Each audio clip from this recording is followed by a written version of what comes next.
Muchas gracias y muchas gracias al Centro Internacional Miranda y a todos los compañeros y compañeras que están aquí presentes.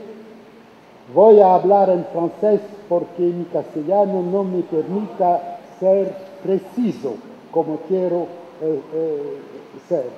Entonces, disculpa. Bon. Nous sommes en train d'assister à un effondrement. Je n'hésite pas sur le mot. Mais non pas du tout un effondrement du capitalisme, hélas. Estamos asistiendo a un derrumbe, pero lamentablemente no a un derrumbe del capitalismo, sino de la forma calificada de liberal y mundializada que caracterizó al capitalismo estos 30 últimos años. Ese modelo se está cayendo de manera definitiva. Vamos a ver dentro de 5 o 10 años cómo se está formando otro mundo.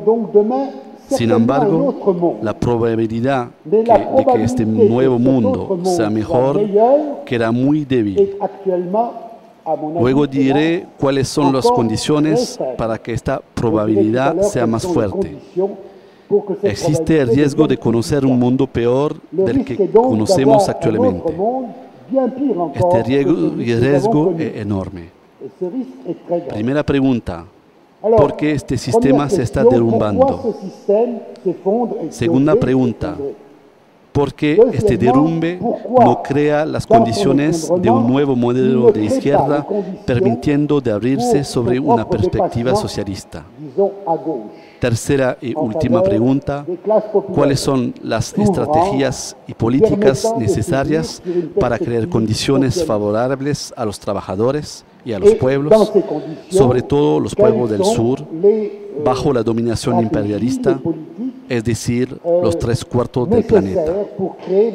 El sistema del capitalismo mundializado liberal nunca fue viable, aunque se instaló durante 30 años, dando la sensación de ser viable por un periodo histórico más largo. Este sistema no era viable porque se fundamentaba, diría yo, en una dictadura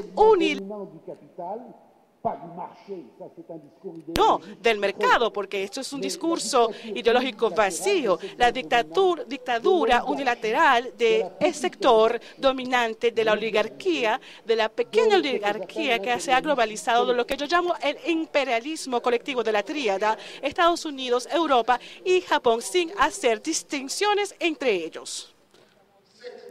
Esta dictadura unilateral se soldó y se fortificó por un agravamiento permanente de las desigualdades sociales en todas las sociedades del mundo y entre las sociedades del norte y del sur y entre las sociedades del sur entre ellas mismas.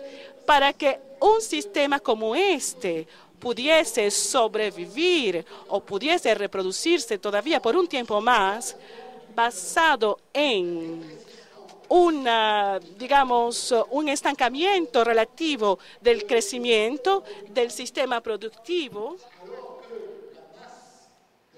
mientras que la tasa de ganancia, sobre todo de aquellos segmentos dominantes del capital, estaba en continuo crecimiento para que pudiera prolongarse. Entonces necesitaba abrir, digamos, nuevos caminos para los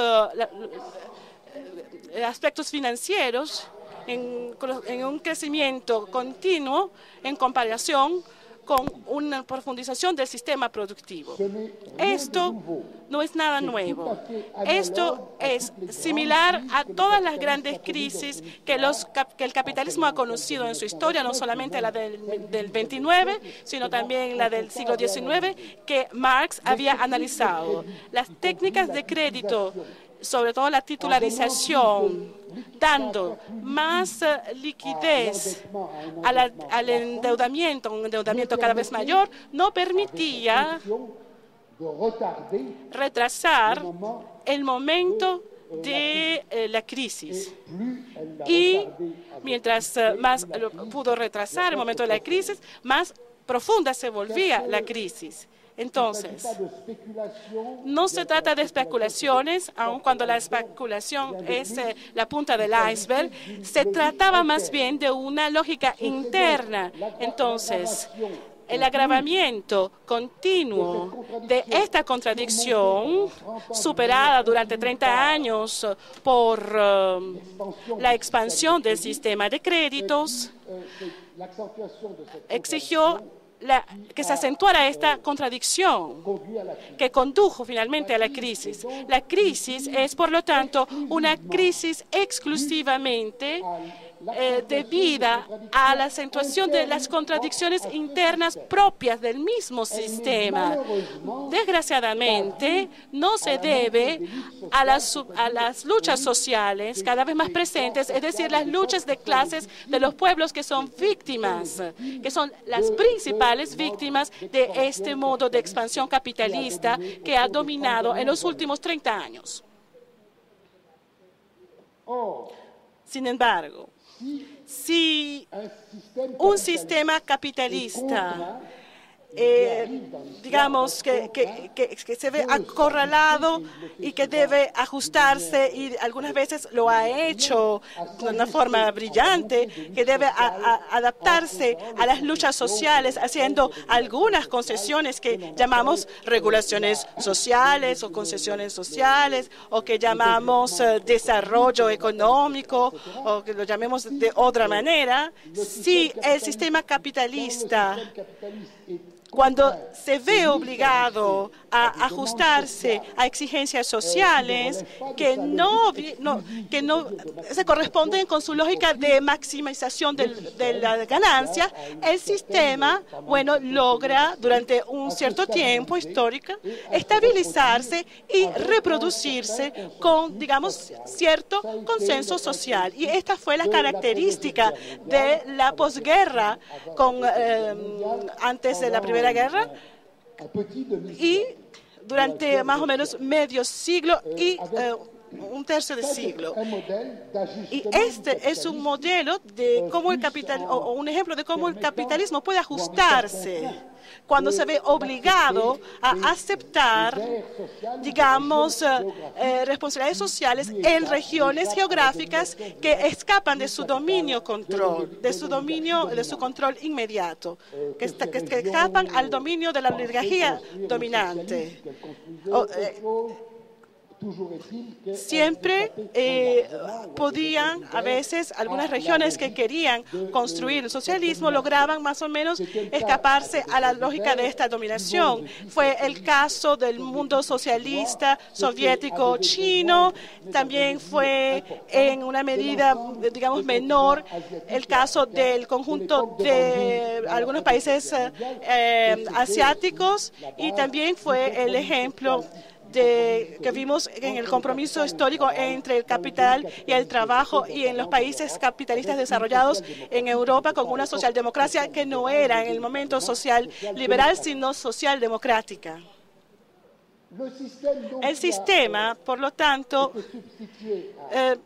fue sustituido por estos modelos, fueron decayendo poco a poco y se derrumbaron, y creando con esto la posibilidad de una vuelta a lo que podemos llamar la utopía permanente del capital, es decir, todos los aspectos de la vida social, política y otros aspectos que se ven dominados por la lógica exclusiva de la dominación del capital. Este sistema nunca fue un sistema viable, y no es sorprendente que se haya derrumbado.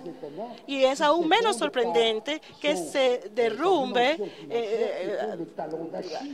por su talón de Aquiles, que es la debilidad financiera a través de la expansión de créditos, la titularización, las subprimas, que fueron un accidente. Si no hubiese pasado eso, hubiese habido quizás otra situación similar que hubiese provocado las mismas consecuencias.